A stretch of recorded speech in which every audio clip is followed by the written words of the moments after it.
Start Stokes law. जैसा कि आपने अपने मैकेनिकल प्रॉपर्टीज ऑफ फ्लूइड्स में कुछ शुरू के टॉपिक्स करे होंगे, उसके बाद हम पहुंच रहे अपने नए लेक्चर के साथ जिसमें हम पढ़ने वाले हैं Stokes law. Okay, Stokes law पढ़ने से पहले आपको बता दूं कि हमने विस्कोसिटी जो है जनरल टॉपिक पढ़ा हुआ है। विस्कोसिटी विस्कोसिटी क्या होता है? एक रेजिस्टिव फोर्स, किसी भी लिक्विड के अंदर जो रेजिस्टिव फोर्स लगता है उसको ही हम क्या बोलते हैं?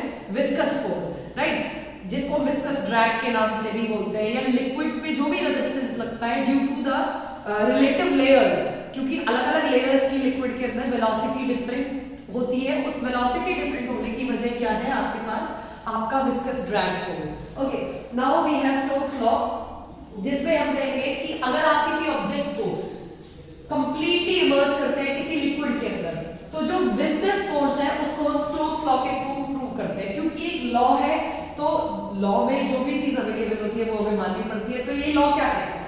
जो विस्कस फोर्स है वो किस पे डिपेंड करेगा? आपने किस ऑब्जेक्ट को किसी लिक्विड के अंदर इमर्स किया। मैं कहती हूँ मैंने स्फीयर को इमर्स किया, तो इसकी शेप क्या है, इसका साइज क्या है, इस पे डिपेंड करेगा। The shape of the object, the size of the object. दूसरी चीज, स्पीड ऑफ द ऑब्जेक्ट। आपने ऑब्जेक्ट को जब इमर्स किया है तो उसकी स्पीड क्या रही होगी, किस स्पीड से उसको पानी के अंदर या लिक्विड के अंदर डाला है।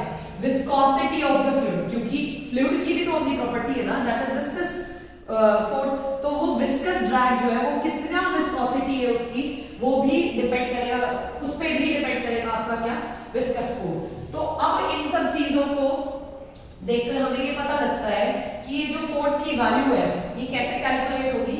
अगर मैं यहाँ प्रोपोर्शनैलिटी को इन टर्म्स ऑफ क्या, liquid shape of the liquid के लिए हम रेडियस यूज कर रहे हैं, विस्कोसिटी के लिए हम थीटा यूज कर रहे हैं, और v हम यूज कर रहे हैं वेलोसिटी के लिए, राइट, कि आपके लिक्विड की वेलोसिटी क्या रहने वाली है। तो यहाँ पे आपके पास ये तीन टर्म्स आ गई जो डिफाइन कर रही है किसको? विस्कस फोर्स को।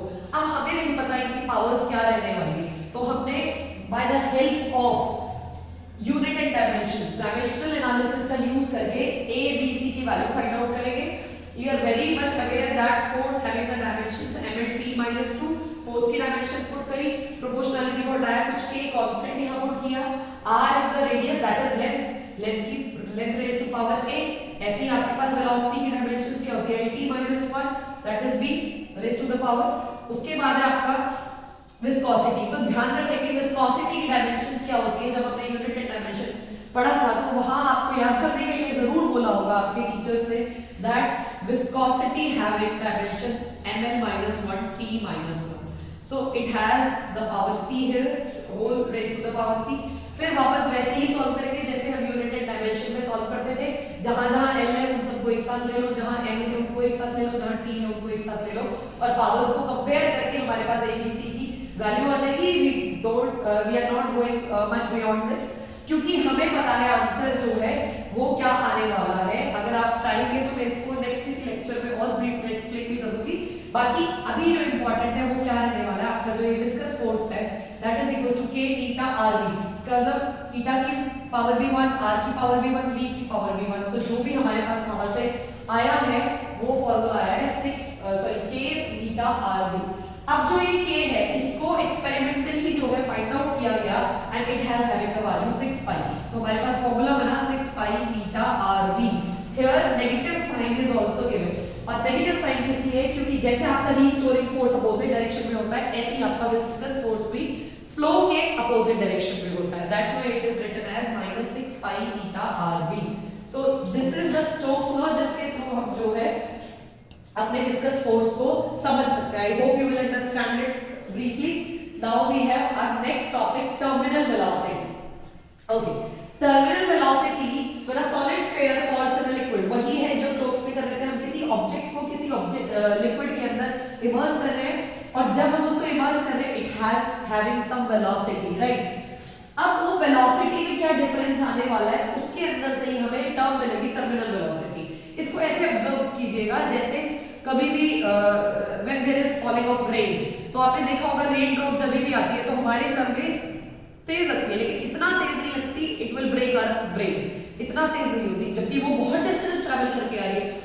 तो हमें पता है कोई भी object according to the mechanics अगर मैं किसी ऑब्जेक्ट को फॉल करवाऊं तो उसकी वेलोसिटी कीप्स ऑन इंक्रीजिंग, और वो एंड पॉइंट पे जाके मैक्सिमम हो जाती है, ये हमें पता है। तो रेन ड्रॉप तो बहुत लार्जर डिस्टेंस ट्रैवल करके आएंगे ना, फिर वो रेन ड्रॉप को तो ऐसे बिल्कुल हमारे सिर के अंदर घुस जाना चाहिए। So why this can't happen, ये हो क्यों नहीं रहा है? तो ये हम समझेंगे थ्रू टर्मिनल वेलोसिटी। अब जरा कुछ चीजें कंसीडर करके चलेंगे। हमारे पास सपोज हमने देखा है हमारे पास हमारा ये ऑब्जेक्ट है कुछ स्फेरिकल शेप का है और हमने इसको किसी लिक्विड के अंदर जो है इंसर्ट किया है। अब मान लीजिए इनिशियली इसकी इस हाइट के ऊपर, जब कोई ऑब्जेक्ट किसी हाइट पे होगा तो उसकी इनिशियल वेलोसिटी 0 होगी, तो उसमें सिर्फ कौन सा फोर्स रहेगा यहाँ पे? mg force will be downwards. अब जैसे ही ऑब्जेक्ट अंदर जाएगा पानी के अंदर तो इसकी वेलोसिटी इंक्रीज होनी शुरू हो जाएगी, जैसे कि हम हवा में किसी ऑब्जेक्ट को, बॉल को थ्रो कर रहे हैं, तो 0 इनिशियल वेलोसिटी, फिर धीरे धीरे वेलोसिटी इंक्रीज करेगी, उसका एक्सेलरेशन भी इंक्रीज करेगा according to the mechanics, right. अब एक पॉइंट ऐसा आया जहां पे वो थोड़ी वेलोसिटी उसने गेन करी तो उसका वेलोसिटी भी बढ़ गया, एक्सेलरेशन भी बढ़ गया। अब इस पॉइंट पे इसके ऊपर mg भी लग रहा है। अब क्योंकि ये पानी के अच्छे खासे अंदर आ चुका है तो वाटर की वजह से भी एक अपवर्ड फोर्स इस पे लगेगा according to the Archimedes principle. Archimedes ये कहते हैं कि जितना ऑब्जेक्ट वाटर को डिस्प्लेस करेगा उतना ही उसके ऊपर एक बायोट फोर्स लगेगा, राइट। तो यहाँ पे एक फोर्स कौन सा लगेगा? Fb इस डायरेक्शन में, जिसको हम बोलेंगे अपवर्ड बायोट फोर्स। दूसरी चीज, एक आपके पास जो लिक्विड है, हमने बड़ा स्ट्रोक्स के अकॉर्डिंग कि लिक्विड के अंदर से कौन सा फोर्स लगता है? विस्कस फोर्स लगता है। तो यहाँ पे हमने दूसरा फोर्स कौन सा कंसीडर किया है? एक तो हमारा बायोट फोर्स Fb और दूसरा फोर्स क्या है? Fb। तो आपके पास टोटल 3 फोर्सेस अभी हमारे ऑब्जेक्ट के ऊपर लग रहे हैं।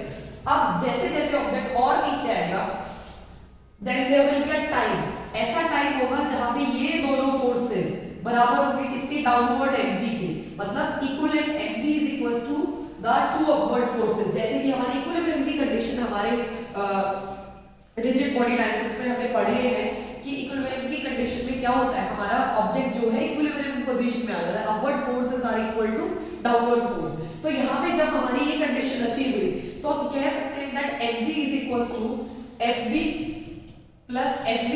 हमारे पास mg बराबर आ गया fb प्लस fv। अब आपको पता है जब फोर्सेस बैलेंस हो जाए तो वहां पे नेट फोर्स क्या होगा? 0। नेट फोर्स 0 होगा। F नेट होता क्या है? ma।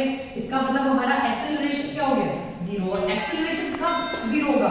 When velocity is constant. जब आपकी वेलोसिटी कांस्टेंट होगी तब आपका एक्सेलरेशन 0 होगा। And that constant velocity is responsible for the terminal velocity. इसी की वजह से ही आपके पास ये टर्म आई है टर्मिनल वेलोसिटी की। अगर आपको ये कांस्टेंट वेलोसिटी अचीव नहीं होती तो आपके सिर के अंदर वो रेन ड्रॉप अंदर चले जाती चीरते हुए आपके ब्रेन को। ये क्यों नहीं है? बिकॉज उसने कांस्टेंट वेलोसिटी अचीव कर ली है, राइट। आते हैं अपने अगले कहानी पे। इस फॉर्मूला डिराइव करने के लिए हमें, क्योंकि टर्मिनल वेलोसिटी को डिराइव करना है, उसके लिए हमारे पास जो है हमें कुछ चीजें कंसीडर करनी पड़ेंगी। Where density, let us take the density of fluid is rho f। हम यहाँ पे नोटेशंस को थोड़ा सा सिंबलाइज कर लेंगे, rho f and density of solid is rho s। Now buoyant force आपके पास होता क्या? आपने आर्किमिडीज के अकॉर्डिंग पढ़ा होगा, buoyant force is equals to mg, right. mg क्या है? अब मास क्या होता है? Density into volume. अब क्योंकि हम किसी ऑब्जेक्ट के ऊपर जो है बायोट फोर्स लगा रहे हैं तो हमारे पास ये क्या आ गया? रो f। फ्लूइड की वजह से बायोट फोर्स लगता है, that's why we are taking the density of fluid here. So density volume into g is your buoyant force. Now we have the equation जहां हमें इक्विलिब्रियम वाली इक्वेशन मिली थी mg is equals to fb plus fv, जहां पे mg की जगह हमने क्या लिख लिया? रो vg। mg की जगह रो vg और fb की जगह रो fvg। ये बात ध्यान रखेंगे जब हम बायोट फोर्स रखेंगे, buoyant force is due to the fluid, that's why we are taking here density of fluid. और जो ये mg है वो किस पे लग रहा है? सॉलिड पे। तो यहाँ पे हमने क्या लिए?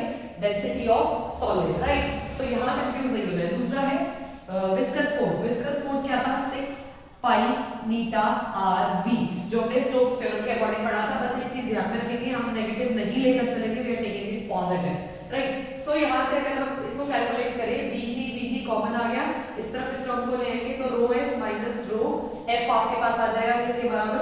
6 पाई नीटा आर वी। और इस टर्मिनल वेलोसिटी, अब देखिए टर्मिनल वेलोसिटी की वैल्यू यहाँ क्या आ जाएगी आपके?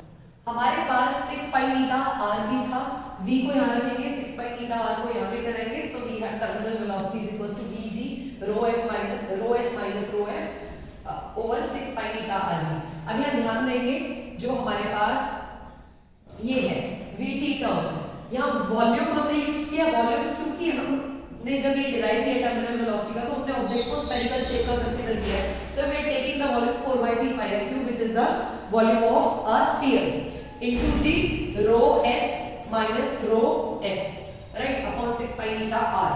अब इस टर्म को थोड़ा सॉल्व आउट हम करेंगे तो हमारे पास एक्सप्रेशन आ जाता है 2r² g over 9 eta rho s minus rho f which is the formula for terminal velocity right। यहाँ पे आपको दिखाई दे रहा है terminal velocity जो है डिपेंड कर रही है square of the radius and inversely proportional to eta right। अब अगर हम बात करें velocity और radius के बीच में ग्राफ बनाने की तो आपको मैंने बताया that velocity will depends directly on the square of the radius और आपको पता है this is the equation of parabola y is equals to 4ax square right इस तरह से। तो इक्वेशन ऑफ पैराबोला को अगर ये फॉलो कर रहे हैं so the graph will be like this. आपके पास जो ये ग्राफ रहेगा किस किस के बीच में वेलोसिटी और रेडियस के बीच में this gives a parabola. Again another graph is here. दूसरा ग्राफ आपका क्या कहता है टर्मिनल वेलोसिटी एंड टाइम। आपने देखा धीरे धीरे जो हमने ड्रॉपलेट ली थी या हमने जो ऑब्जेक्ट लिया था उसको वाटर के अंदर इंसर्ट किया था तो पहले इनिशियली उसकी वेलोसिटी 0 थी, धीरे धीरे उसकी वेलोसिटी बढ़ी इंक्रीज करी और एक पॉइंट ऐसा आया जहां उसकी वेलोसिटी कांस्टेंट हो गई जो कि टर्मिनल वेलोसिटी आपकी रही।